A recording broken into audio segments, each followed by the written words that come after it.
तकरीबन सारे मंच के ऊपर बैठ करके मेरे लिए और मेरी पार्टी के लिए वोट मांग चुके हैं। मैं रह गया बतौर कैंडिडेट आपसे वोट मांगने के लिए आपके बीच के अंदर उपस्थित हुआ हूं, और इन रोजों के दिन आपके बीच में आऊं तो मैंने ये सोचा था, साथियों से जब सलाह मशवरा किया, एक छोटी कार्यकर्ताओं की मीटिंग करी जाए, और उसके बाद जब ईद होलेगी उसके बाद हम बड़े बड़े जलसे या वोट मांगने के लिए गांव के अंदर, मोहल्लों के अंदर निकलेंगे। और मैं बतौर कैंडिडेट ये कहना चाहता हूं कि मेरा गुड़गांव जिला के नाम से ये लोकसभा का हल्का पड़ता है। आज गुड़गांव सबसे समृद्ध जिला न केवल हरियाणा के अंदर, तो मैं समझता हूं कि उत्तरी भारत के अंदर सबसे समृद्ध जिला आज के दिन गुड़गांव है। और क्योंकि उसका कॉन्स्टिट्यूंसी का नाम गुड़गांव है, तो मैंने पहली मीटिंग वर्कर्स की भारतीय जनता पार्टी की टिकट मिलने के उपरांत ये उचित समझा कि सबसे पहली मीटिंग में गुड़गांव के अंदर करूं, और वो करी। लेकिन उतना ही महत्व मैं देता हूं मेवात को और नूह को, क्योंकि हमारे मुल्क के अंदर अगर अमन चैन हमने कायम करना है तो सबसे ज्यादा संदेश देने वाला अगर उत्तर भारत के अंदर कोई जिला है तो वो नूह जिला है और मेवात जिला है। आज मेरे सर के ऊपर पगड़ी बांधी भाटी जी,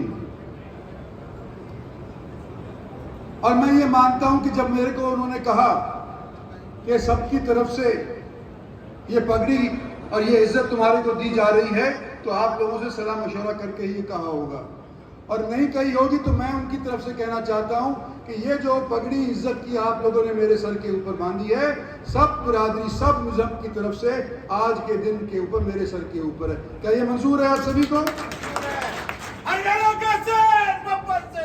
शुक्रिया। साथियों, हरियाणा के अंदर 10 साल भारतीय जनता पार्टी की सरकार रही, और प्रयास यही रहा कि हरियाणा के हर जिले को बराबर के हिस्से के ऊपर सरकारी संसाधन को बांट करके दिया जाए। आज मेरे से पहले बोलने वाले नसीम अहमद साहब ने बोला, चाहे जाकिर हुसैन साहब ने बोला, यहाँ के इंटेलिजेंसिया से हमारे जिला के बार एसोसिएशन के प्रधान ने भी वही बात कही कि भारतीय जनता पार्टी ने अपने 10 साल के अंदर कोई भेदभाव बरतने की बात नहीं सोची और ना ही करी। इसका उदाहरण आप लोगों ने अपने आंखों सामने देखा। मैं तीसरी बार भारतीय जनता पार्टी के टिकट के ऊपर लड़ने के तौर के ऊपर आपके बीच के अंदर उपस्थित हुआ हूं, लेकिन आपका हमसफर साथी ये पिछले 10 साल से नहीं। मैंने भी भारतीय जनता पार्टी 2013 के अंदर ज्वाइन करी थी, जो उस टाइम के अंदर हमारे प्रधानमंत्री नरेंद्र भाई को डिक्लेयर भी नहीं किया गया था। लेकिन मैंने ये महसूस किया है आज के दिन कि हमारे को मेवात के माध्यम से न केवल हरियाणा को बल्कि देश को ये दिखाना पड़ेगा कि आज के दिन भाईचारे के माध्यम से ही देश आगे बढ़ सकता है।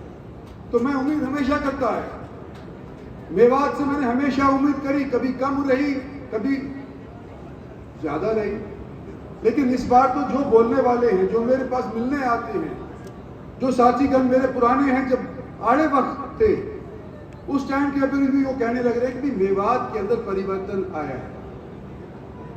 तो मैं तो इस बार पहली इलेक्शनों की निस्बत इस बार ज्यादा मैं समझता हूं कि उम्मीद करता हूं कि मेवात से मुझे ज्यादा वोट मिलेंगे।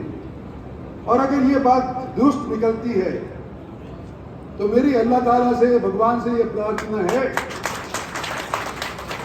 कि मुझे पहला नंबर हिंदुस्तान में नहीं चाहिए, मुझे दूसरा नंबर भी हिंदुस्तान में नहीं चाहिए, मुझे तीसरे पे लाके रख दो, मैं खुश हो जाऊं और मेरी पार्टी खुश हो जाएगी। और किसी से ये नहीं होगा, बैर नहीं होगा भाई ये पहले कैसे आ गया हो गया। हरियाणा के अंदर आप पहले तौर केवल मुझे ला करके रख देते हैं। तो मैं ये कहना चाहता हूँ कि मैं आपके बीच में तीसरी बार भारतीय जनता पार्टी के कैंडिडेट के तौर के ऊपर आया हूँ, लेकिन आपका हम सफर साथी, दक्षिणी हरियाणा का एक बाशिंदा, हमेशा आज से नहीं पूर्वजों से भी मेवात के साथ जुड़े खड़े हुए। मैं भी जुड़ा खड़ा रहा हूँ, मेरा खानदान भी जुड़ा खड़ा हुआ है। और आज चौधरी जाकिर हुसैन जिक्र कर रहे थे चौधरी तैयब हुसैन का, लेकिन मुझे तो याद है उनके दादा की भी बात। जब मैं पहली बार सन 77 के अंदर इलेक्शन लड़ा था तो उस टाइम के अंदर उनसे मुलाकात, चौधरी यासीन खान से मुलाकात करने का भी मुझे अवसर मिला था। आज मैं ये चाहता हूँ कि जिस तरह से आपने यहाँ के हमारे नेताओं को जो स्टेज के ऊपर बैठे हैं समय समय के ऊपर मौका दिया है, किसी को जिला परिषद का सदस्य बनाया है, किसी का प्रधान बनाया है, किसी को एमएलए बनाया है, तो किसी को और बड़े ओहदे के ऊपर मंत्री बनाया है। आपकी वोटों से बन करके ही तो ये बने हैं ना। मैं भी आपकी वोटों से यहां से जीत करके जाना चाहता हूं। मेरा ये 6ठा इलेक्शन लोकसभा का है। पिछले बार अगर मैं मेवात से हारा भी था तो फिर भी जीत करके गया था, क्योंकि गुड़गांव बराबर कर देता है। लेकिन मेरे दिल के अंदर ये मुराद रह गई और ये खलिश मेरे दिल के अंदर जब तक रहेगी जब तक मेवात से मैं जीत करके नहीं निकलूंगा। हो सकता है ये मेरा आखिरी इलेक्शन हो, 74 साल का आज के दिन होने जा रहा हूं मैं, लेकिन इतने लंबे अरसे से लोगों ने मुझे चुना है और मैंने लोगों की दी हुई ताकत को अपने निजी इस्तेमाल के लिए कभी नहीं किया और आज भी नहीं करूंगा। लेकिन एक मेरी ये जो मुराद है कि जब मेवात को मैंने अपनाया है, मेवात के लिए मैंने फर्क नहीं देखा, चाहे वो रेवाड़ी और गुड़गांव और मेवात हो, चाहे महेंद्रगढ़ हो, चाहे हरियाणा का कोई और क्षेत्र हो, मैंने कोई फर्क अपनी नजरों के अंदर मेवात के प्रति नहीं रखा है। तो इस बार मैं ये दिल से उम्मीद कर रहा हूं कि जिस तरह से आपने मुझे आश्वस्त कराया है, जिस तरह से आपके नेताओं ने मुझे आश्वस्त कराया है कि इस बार मेवात भी मुझे निराश नहीं करेगा और मुझे यहां से जिता करके भेजेगा। ये मेरी प्रार्थना है। और क्योंकि नमाज का टाइम हो गया, ज्यादा समय मैं लेना नहीं चाहता। आज तो केवल वर्कर्स मीटिंग है। कहते हैं कि लड़की है फौज और नाम किसका होता है? कप्तान का। तो भाई आज भारतीय जनता पार्टी की ये फौज मेरे लिए, नरेंद्र भाई मोदी के लिए अगर लड़ेगी तो जो आपने वायदे किए हैं उनको अमली जामा पहना दिया जाएगा। और भाई गर्मी के अंदर अगर आप यूं कहें कि भाई यार आखिरी दिन के अंदर हम महसूस करते हैं कि अभी तो जीता ही पड़ा हुआ है, तो क्या अभी तक अपने आप को थकाया, आखिरी दिनों के अंदर ही करें। तो जैसे एक साथी ने कहा था कि दुश्मन को कभी कमजोर नहीं समझना चाहिए।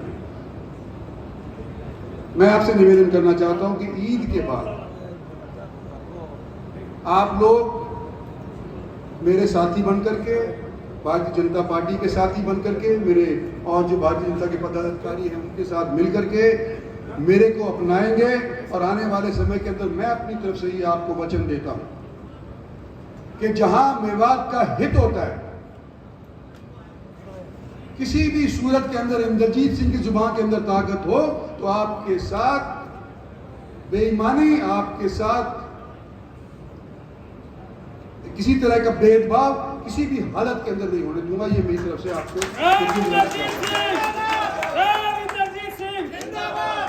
इन्हीं शब्दों के साथ आज आपसे विदा लेता चाहता हूं। आने वाले समय के अंदर फिर आपसे मुलाकात करेंगे और आने वाले समय के अंदर फिर से आपसे बैठ करके तफसील से बात करेंगे। धन्यवाद और जय हिंद।